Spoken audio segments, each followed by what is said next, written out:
Good morning students. आज हम पढ़ेंगे टॉपिक वाक्य से तात्पर्य यानी वाक्य। ये टॉपिक जो है आपको कॉम्पिटिटिव एग्ज़ाम में आपको हेल्प करेगा और आपके 10th और 12th के बोर्ड्स में भी आपको हेल्प कर सकता है। तो स्टार्ट करते हैं। वाक्य क्या होता है? भाषा का उद्देश्य है संप्रेषण। संप्रेषण मतलब अपनी बातों से किसी को अट्रैक्ट करना, आकर्षित करना।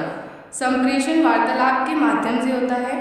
वार्तालाप की रचना विभिन्न वाक्यों के संयोग से होती है, अतः वार्तालाप की आधारभूत इकाई है, अर्थात व्यवस्थित व आशय प्रकट करने वाले सार्थक शब्द समूह को वाक्य कहते हैं। जैसे आज सुबह उठकर उसने दूध पिया, ये एग्जाम्पल हो गया इसका वाक्य का। वाक्य के कितने भेद होते हैं? वाक्य के 2 भेद होते हैं। ये क्वेश्चन मोस्टली पूछ लिया जाता है। तो वाक्य के 2 भेद होते हैं, अर्थ की दृष्टि से और रचना की दृष्टि से। आज हम पढ़ेंगे अर्थ की दृष्टि से वाक्य के कितने भेद होते हैं और नेक्स्ट वीडियो में हम पढ़ेंगे रचना की दृष्टि से कितने होते हैं। तो अर्थ के आधार पर 8 भेद होते हैं। विधानवाचक वाक्य, निषेधवाचक वाक्य, प्रश्नवाचक वाक्य, विस्मयवाचक वाक्य, आज्ञावाचक वाक्य, इच्छावाचक वाक्य, संकेतवाचक वाक्य, संदेहवाचक वाक्य। ठीक है, अब हम इन भेद को, ये जो भेद हमने बताए हैं, अब हम इनको एक्सप्लेन करेंगे कि इनका मतलब क्या है और सेंटेंस के साथ इनको एक्सप्लेन करेंगे जिससे कि आपको अच्छे से समझ आ जाए। तो उदाहरण सहित अर्थ के आधार पर विधानवाचक वाक्य, जिन वाक्यों से किसी कार्य के करने या होने की सामान्य सूचना मिलती है उसे विधानवाचक वाक्य कहते हैं। मतलब अगर हमें कोई वाक्य दिया हुआ है, उससे हमें पता चल रहा है कि कोई काम हो रहा है और हमें पता चल रहा है कि कोई काम हो रहा है, तो वो वाला वाक्य कौन सा होगा? विधानवाचक वाक्य होगा। जैसे एग्जाम्पल, मैं कल दिल्ली गया था, तो इसमें काम हो रहा है दिल्ली जाने का, तो ये कौन सा वाक्य हुआ? विधानवाचक वाक्य। दूसरा एग्जाम्पल है, हम स्नान कर चुके हैं।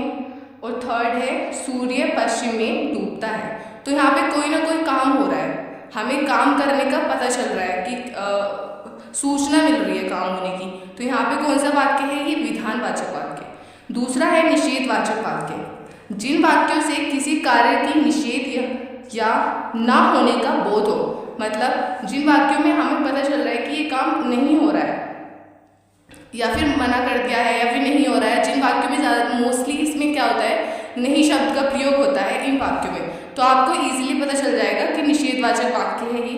जैसे माला नहीं नाचेगी, शाम आज नहीं पढ़ेगा, आज गणित के अध्यापक कक्षा में नहीं आएंगे। तो ये वाले वाक्य कौन से हैं? निषेधवाचक वाक्य, जिसमें काम के ना होने का बोध होता है।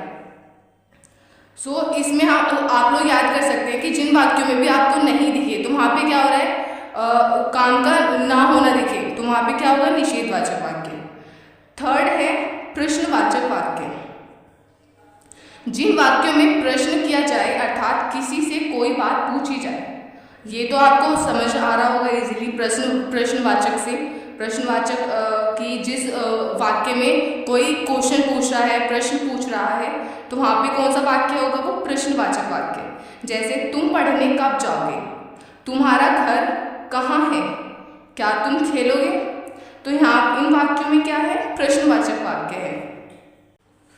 फोर्थ है विस्मयादिबोधक वाक्य, जिन वाक्यों से आश्चर्य, शोक, हर्ष और घृणा का भाव व्यक्त हो उन्हें विस्मयादिबोधक वाक्य कहते हैं। जैसे अरे इतनी लंबी रेलगाड़ी, बड़ा अनर्थ हो गया, कैसा सुंदर दृश्य है, अच्छा तुमने भी यश नाम कर लिया। तो इसमें क्या हो रहा है? इन सेंटेंसेस में आश्चर्य हो रहा है, आश्चर्य हो रहा है, शोक हो रहा है, शोक और हर्ष हो रहा है, खुशी हो रही है। ठीक है, तो यहाँ पे कौन से वाक्य होंगे? ये जो वाक्य हैं, ये कौन से वाक्य हैं? विस्मयादिबोधक वाक्य।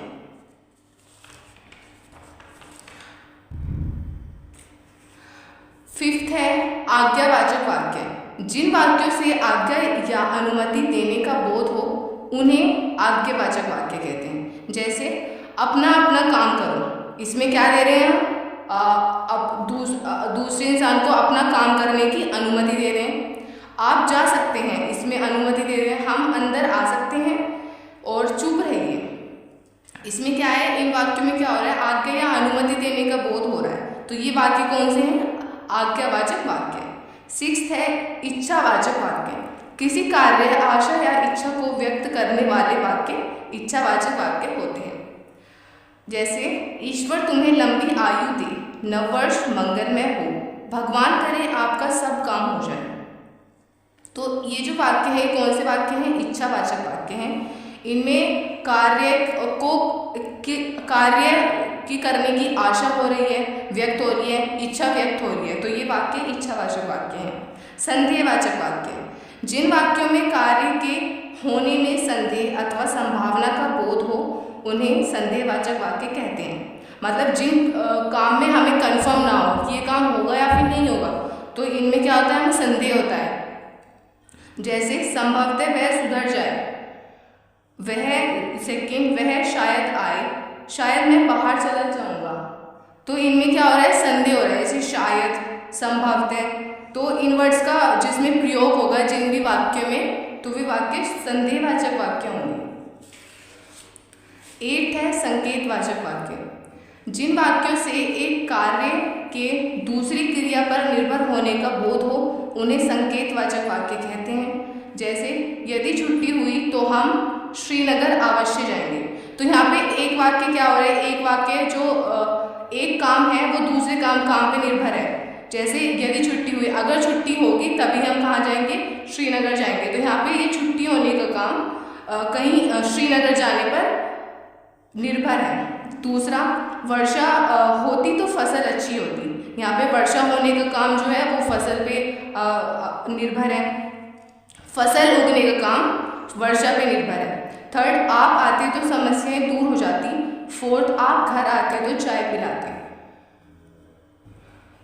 अब ये जो 2 प्रश्न दिए गए हैं यहाँ पे, तुम पढ़ने कब आओगे, वह शायद आए, इनमें आपको कमेंट करके बताना है कि ये कौन से वाक्य हैं और इनमें कौन सा वाक्य प्रयोग हो रहा है, कौन से वाक्य हैं, ये आपको कमेंट में बताना है। और अगर वीडियो अच्छी लगी हो तो उसको लाइक करना और शेयर करना और चैनल को सब्सक्राइब करना ताकि आपको न्यू अपडेट्स मिलते रहें। Thank you. जय हिंद।